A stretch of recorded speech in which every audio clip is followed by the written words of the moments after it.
But let's shift focus to India's ethanol industry now then, as promised. And reports indicate that India is actively weighing the option of importing ethanol amid growing pressure from the United States. Washington is said to be lobbying New Delhi to open up its ethanol market as a part of broader trade negotiations, a move that could create a significant export opportunity for American biofuel producers.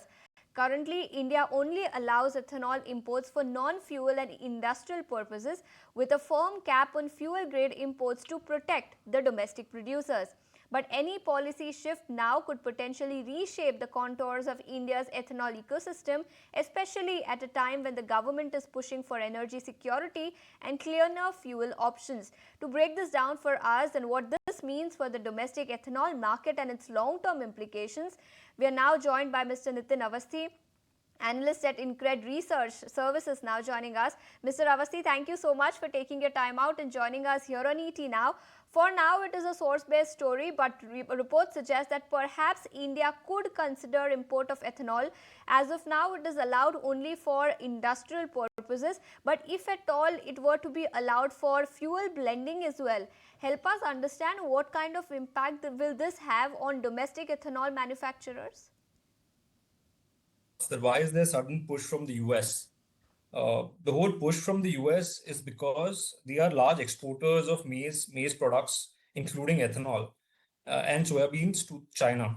So basically, whatever the Chinese people eat, meat basically, was eating grains from the US.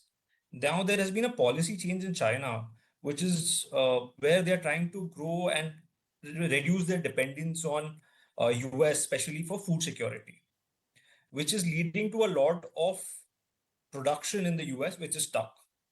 Now, this is why they require new markets, and India is one of those markets they're trying to approach. India, on the other hand, while it has boosted its ethanol economy in the last decade, there's been a very big misstep in one of the areas, which is the ethanol chemical industry, where the ethanol is used as an input by the chemical industry. So that has suffered a lot. And the reason that had suffered is the prices of ethanol when it rose in India. It has almost about, if you go back 7 years, it was half the price it is today. So of course, that much inflation uh, cannot be borne by any commodity which is being used. So most of those industries have suffered. Government has taken note of this, and in a way, if you look at the last duty structure which was released by the government, as of now we completely have no duties on any ethanol imported in this country on industrial use. So this is actually a boon for that whole ecosystem, and this ecosystem which had collapsed is again recovering, where you have ethanol which is cheaper, which is used by the industry, especially the chemical ecosystem. Now, coming to the part of the fuel blending part of it, the policy is very straightforward. The policy is that this is a industry which has to help. This policy has to help the agri economy of the country. To help the agri economy of the country, it has to be completely kept out of any kind of interventions from outside, especially import of, let's say, even maize, for example, because there was a time when a big news was there where Indian maize prices were too high, and the policy said, many people proposed a policy where they said, allow import of maize into India, and let's make ethanol out of that said maize. And the government even that time had said no such move of allowing maize into the country just to make ethanol, because the whole policy would go for a toss. The policy is made so that our own economy, agri economy, starts to do well, and our own yields for specifically maize and growth in that crop comes through. So of course, I don't see any way this policy is going to impact the blending program. Of course, on the other side, I think this policy is very good for the industrial chemical segment, which is dried out, especially for products where ethanol was used, which the whole ecosystem had collapsed, could be reborn because of this. Understood. And since you said that they consider India as a market because there is oversupply in the US, help us understand, does this mean they could dump at lower prices as compared to what it is sold in the domestic market currently? So here is a big difference. So why did the industry in India collapse for industrial chemicals, which is made from ethanol? because our prices of ethanol in India, at least for the blending ecosystem, is far higher than the market-driven prices.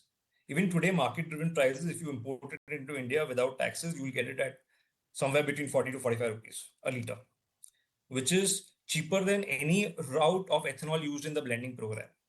But the fact is, the blending program is not a market-linked program. If it were a market-linked program, the outcomes and objectives would be different. It's a security-led program and a support for the agrarian economy. So that the government has been clear about it, and they have done all their policy moves have been done with keeping that in mind. That's as far as government's push for ethanol blending is concerned. But Mr. Awasthi, if you can take us through some numbers then, how much capacity have we added as far as ethanol production is concerned over the last 5 years, and how much are we expected to ramp up going forward over the next 3 to 5 odd years? As of now, we have reached 20% blending across the board. And this 20% blending ecosystem has only been added over the past 5 years. Current utilization levels for the whole industry is almost running at optimal levels. And the whole industry, at least for the ethanol blending ecosystem, is waiting for the government's direction to put up further capacities, because over here the path is a little tricky, because you already have 20% blending which has been done. And now any other further addition to this, apart from the normal market growth, is only going to come when you move the percentage ahead. So the talks are on, according to what I hear. They could move it to 25% or 30%, but till that time, till that announcement is not made, we will not see any further addition for Indian ethanol ecosystem, for blending in particular. As far as capacity addition is concerned, but I wanted to go back to the point on pricing. I understand that India's ethanol blending is more to secure our energy needs, but if you can tell us, currently ethanol imports for industrial use is allowed, right? So at what price can Indian importers actually import from the global market versus the domestic price? What is the differential? Okay, so one, the import price currently without any duties, because the government has removed all the duties now. Duties were very hefty on this product, but given the scenario what has happened in India, the government has removed all the duties. As of today, they'll be able to import it at around 40 to 45 rupees landed price in India, a liter of ethanol. Understood. For So an that's industrial purpose, of course. And of course, for the blending ecosystem, depending on the route, the government purchases ethanol from the manufacturers. For maize, it's at around 71 rupee 86 paise. Damaged food grains around 64. FCI rice is about 58. Sugar routes is again somewhere between, all the three routes should be somewhere between 60 to 65. So all of them are above the global price. Understood. So that's as far as pricing is concerned. Mr. Awasthi, thank you so much for taking your time out and joining us here on ET Now and helping us decode what the implications could be if at all India were to import ethanol into India. Thanks so much for joining us with all those details. But let's shift focus to our next segment. Did you know? And a year after the Kakhovka Dam in Ukraine was destroyed during the ongoing war, scientists have uncovered chilling aftershocks, not just political or humanitarian, but environmental.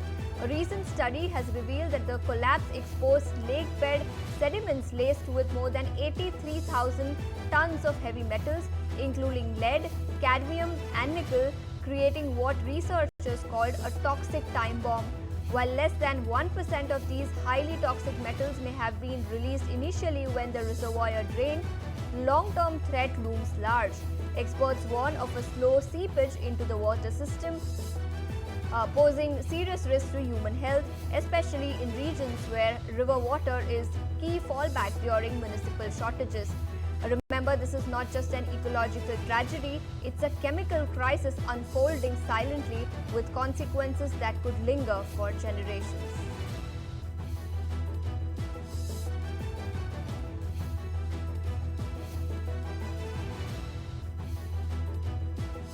That's all the time we have on this edition of Commodity Central, but don't go anywhere. Newsroom coming up on the